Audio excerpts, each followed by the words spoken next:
জানো, আজকে গোপালদার বউর সাথে দেখা হয়েছিল। বিয়ের ওদের 5টা বছর হয়ে গেল, তারপরে গোপালদার বউকে দেখে মনেই হয় না যে তার বিয়ের 5 বছর হয়ে গেছে। কতটা নিজেকে মেনটেন করে বলো তো। কি দেখছিস বাবা? অ্যালবাম। অ্যালবাম দেখছিস?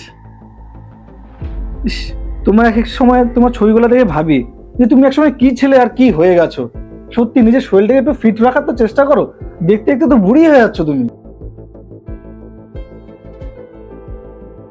গোপালদার বউয়ের বিয়ের 5টা বছর হয়ে গেছে, তারা এখনো বাচ্চা কাচ্চা নেয়নি। তার জন্যই উনি নিজের শরীরটাকে এখনো ফিট রাখতে পেরেছে। আজ তোমাকে একটা সত্যি কথা বলছি, একজন পুরুষ সহজেই বাবা হওয়ার সুখ পায় না। যখন একজন মহিলা ভুলে যায় তার এই সৌন্দর্য, তার এই শরীরের গঠন, আর ভুলে যায় রাত্রের ঘুম, খাওয়া দাওয়া, তখন একজন পুরুষ মানুষ বাবা হওয়ার সুখটা কিন্তু পায়। এবার বলো, ফিট তাহলে কে, গোপালদার বউ না আমি?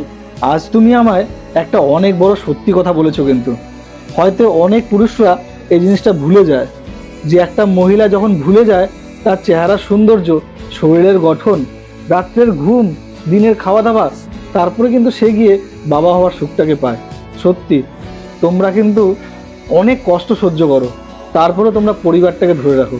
মেয়েরা কিন্তু সত্যিকারের ধন্য। ঠিক আছে, আমি ফ্রেশ হয়ে আসছি, তুমি খাবারটাকে রেডি করো। একজন স্ত্রী তার পরিবারকে সুখী রাখার জন্য অনেক কিছু সহ্য করে, অনেক কিছু ত্যাগ করে। আশা করি বন্ধুরা ভিডিওর মাধ্যমে আপনাদের বোঝাতে পেরেছি। ভিডিওটা ভালো লাগলে অবশ্যই একটা লাইক করে ভিডিওটাকে শেয়ার করে দিয়েন।